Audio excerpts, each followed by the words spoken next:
Promesse biblique du jour. Commençons par lire dans Philippiens chapitre 4 verset 19. Mon Dieu pourvoira à tous vos besoins selon sa magnifique richesse. Quel est votre besoin? Je dirais même, quel est votre véritable premier besoin? Bonne question, n'est-ce pas? Car souvent, nous prions pour nos besoins, pour ceci, pour cela, et Dieu répond à nos prières, parce qu'il veut nous voir heureux, et parce qu'il nous aime, et il veut nous répondre. Mais une fois qu'il a répondu, on a encore besoin. Et encore besoin. Et là, on pourrait dire que c'est une conversion de besoin à Jésus-Christ. Mais Dieu, lui, il veut notre cœur. Il veut que nous le rencontrions, lui, un cœur avec lui, le Dieu vivant, le Dieu d'amour et de grâce. Croyez-moi, ça change tout. Connaissez-vous l'histoire de la Samaritaine dans Jean chapitre 4?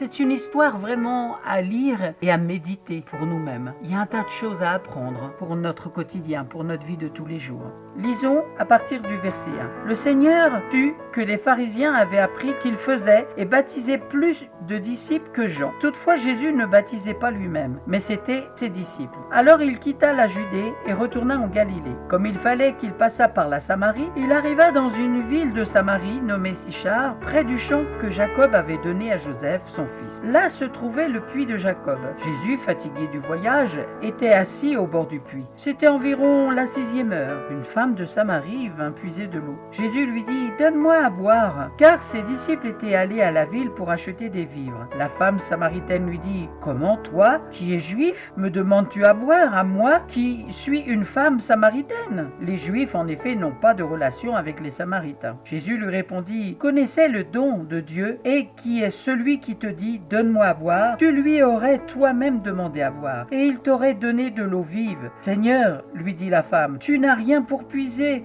et le puits est profond. D'où aurais-tu donc cette eau vive? Es-tu plus grand que notre père Jacob, qui nous a donné ce puits, et qui en a bu lui-même, ainsi que ses fils et ses troupeaux? » Jésus lui répondit « Quiconque boit de cette eau aura encore soif, mais celui qui boira de l'eau que je lui donnerai n'aura jamais soif, et l'eau que je lui donnerai deviendra en lui une source d'eau qui jaillira jusqu'à dans la vie éternelle. La femme lui dit « Seigneur, donne-moi cette eau, afin que je n'ai plus soif et que je ne vienne plus puiser ici. » Amen. La rencontre de Jésus avec la Samaritaine est très édifiante. À nous de la méditer et de connaître Jésus-Christ en esprit, en vérité, comme il est écrit dans Jean chapitre 6, verset 63. L'esprit qui demeure et qui agit dans notre cœur est une fontaine d'eau vive, une source dans laquelle coule un flot qui nous rafraîchit et nous purifie chaque jour.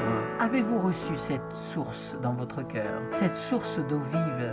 Et peut-être que vous l'avez déjà reçue et vous êtes encore assoiffé. Eh bien, Dieu veut vous renouveler. Le Saint-Esprit veut venir agir dans votre vie encore aujourd'hui. Le Saint-Esprit est toujours à l'œuvre. Le Saint-Esprit de Dieu est une puissance de vie. Amen. Merci d'avoir pris du temps pour écouter Promesse biblique du jour.